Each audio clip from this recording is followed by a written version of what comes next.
कंचन के बेटे ऋषि की शादी कहीं नहीं हो रही थी। एक तो ऋषि मोटा, ऊपर से कमाई भी कोई खास नहीं। लेकिन कंचन को तो शौक था मॉडर्न बहू लाने का, और उसे एक दिन ऐसी लड़की मिल भी जाती है। हमें तो आपका ऋषि बहुत पसंद है, लेकिन मैं आपको साफ साफ बता देती हूँ, मेरी बेटी के शौक थोड़े से अलग है बहन जी। अरे बहन, हमें सब पसंद है। आपकी प्रियंका जैसी लड़की की तलाश मुझे कब से थी। जींस पहनकर अंग्रेजी में गिटर पिटर बोला करे।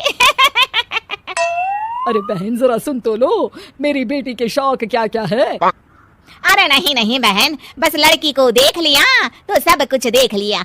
आप ना शादी की तैयारी करो, और वो जरा सामान की लिस्ट भी दी है ना मैंने। हाँ बहन जी, सारा सामान शादी से एक दिन पहले ही आपके दरवाजे आ जाएगा। मजा आ गया, मजा आ गया। अब तो बस आप शादी की तैयारी करो। प्रियंका के माता पिता के जाने के बाद कंचन का पति उससे कहता है, अरे भाग्यवान, तुम तो कुछ ज्यादा ही जल्दी दिखा रही थी शादी की। अरे बोलने तो देती, लड़की की माँ क्या बोलना चाह रही थी। अरे आप चुप रहिए जी, कुछ पता भी है आपको, बस मुफ्त में बोले जा रहे हैं। मेरी दोस्त शशि की बहू देखी, लंबी पतली और पढ़ी लिखी, हजारों में कमाई और संस्कारी भी। अरे पर जब वो मेरी बहू देखेगी तो जल भुन जाएगी। लेकिन तुम तो शादी ऋषि के लिए कर रही हो ना, या शशि के लिए? तुम्हारा लड़का कुछ कमाता भी नहीं है, और शरीर भी भगवान की दुआ से फूलता ही जा रहा है। फिर बोले आप हैं? फिर बोले आप? मैंने कहा ना, प्रियंका जैसी जींस पहनकर अंग्रेजी झाड़ने वाली बहू किस्मत वालों को ही मिलती है। चुप रहिए आप। पति के लाख कहने पर भी कंचन ऋषि की शादी प्रियंका से करवा देती है। लेकिन प्रियंका जैसे ही घर में आती है, वैसे ही जोर जोर से चिल्लाकर नाचने लगती है। आज मेरे यार की शादी है, आज मेरे यार की शादी है। अरे नाचो मां नाचो। आज मेरे यार की शादी है। कंचन, उसका पति और ऋषि ये देखकर हैरान रह जाते हैं।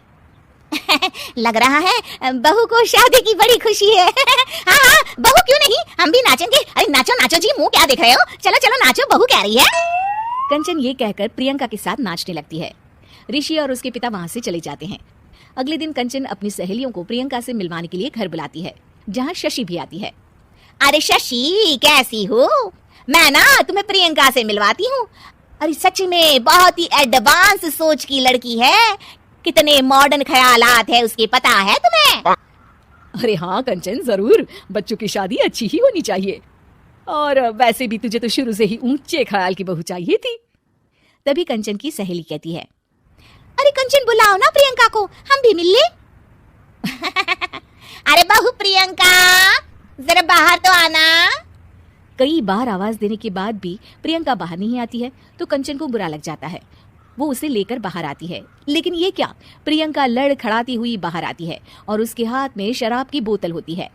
हालांकि शराब पीना स्वास्थ्य के लिए हानिकारक होता है और ये हमारी किडनी के लिए बहुत ही खतरनाक है, लेकिन कंचन की बहू प्रियंका पूरे नशे में होती है। अरे इतने सारे लोग। ये कहकर वो शशि के पास जाती है। आंटी जी, पत्ते खेलेंगी, पत्ते। अरे दूर हो, दूर हो, तुम्हारे मुंह से तो शराब की बदबू आ रही है। अरे कंचन, माना तुम्हें मॉडर्न बहू चाहिए, लेकिन आधुनिकता का मतलब ये तो नहीं ना। बुरा ना मानना कंचन, तुम्हें पता था कि तुम्हारे बेटे की कमाई और शरीर दोनों ही ठीक नहीं है, तो तुम्हें उसी हिसाब की लड़की से शादी करवानी चाहिए थी। ऐसा कहकर सभी औरतें वहां से चली जाती है। तभी प्रियंका की माँ कंचन के घर आती है।